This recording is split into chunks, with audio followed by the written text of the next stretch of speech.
선거제 개편안 패스트트랙, 즉 신속 처리 안건 지정 추진을 위한 여야 사당의 협상이 난항을 겪고 있습니다. 바른미래당에서 내부 이견이 불거지면서 오늘 내 처리는 불가능해진 상황인데요. 이 사당의 공조를 받기 위한 자유한국당의 움직임도 분주합니다. 취재 기자 연결해서 자세한 내용 알아보겠습니다. 지성님 기자. 네, 한국당을 제외한 여야 사당은 중앙선관위가 선거구 획정안을 국회에 제출해야 하는 마감 시간인 오늘까지 선거제 개혁 단일안을 도출하겠다고 했지만 협상이 난항을 겪으면서 그 약속을 지키기 어렵게 됐습니다. 선거제 개혁안 등의 패스트트랙 추진을 위해서는 원내 3당인 바른미래당의 참여가 필수인데요. 바른미래당에서 이와 관련한 내부 조율이 이뤄지지 않고 있습니다. 결국 바른미래당 김관영 원내대표는 여야 사당의 패스트트랙 협상이 오늘 마무리되기는 어렵다고 밝혔습니다. 한국당은 오늘 오전 비상의원총회를 열고 패스트트랙을 규탄하고 또 만일의 사태에 대비해 소속 의원들에게 국회 비상대기령을 내렸습니다. 나경원 원내대표는 선거법 패스트트랙은 좌파 장기 집권 플랜의 마지막 퍼즐이라며 다른 야당을 향해 여당의 들러리가 되지 말라고 촉구했습니다.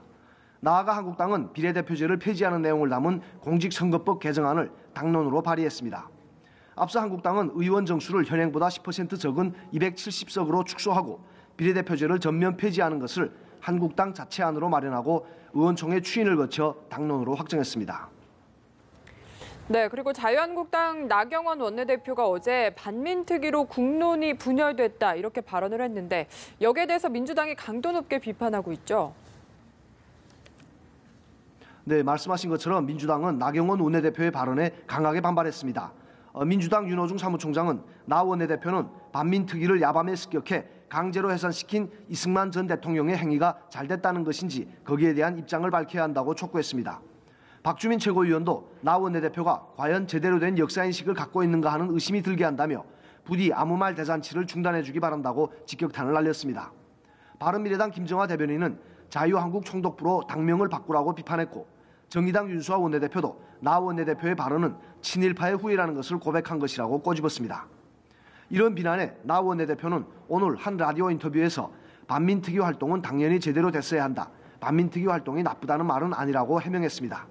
하지만 나 원내대표는 오전에 열린 의총에서 보훈처의 독립유공자 재심 방침에 대해 반민특위 활동 이후 국론 분열이 온 것처럼 과거를 헤집으며 좌익 활동을 하고 자유민주주의 정부 수립을 반대한 분까지 독립유공자에 포함하는 건 다시 분란을 일으킨 게 아닌가라고 재차 지적했습니다.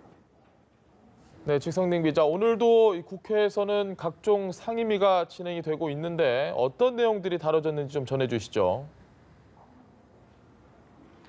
네, 국회에서는 행정안전위원회, 문화체육관광위원회, 환경노동위원회 등 3개 상임위원회를 열고 주요 현안을 논의했습니다. 행안위에서는 중앙선거관리위원회 등 관련 부처의 업무보고를 받았는데요. 조혜주 중앙선관위 상임위원이 선관위 업무보고를 위해 국회 상임위원회에 처음으로 출석해 주목을 받았습니다.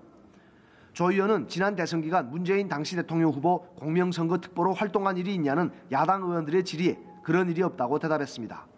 문체위에서는 박양우 문화체육부 장관 후보자에 대한 인사청문회 실시 계획서와 자료 제출 요구를 의결했습니다. 이에 따라 박양우 후보자에 대한 인사청문회는 26일 열릴 예정입니다. 지금까지 국회에서 연합뉴스TV 지성림입니다.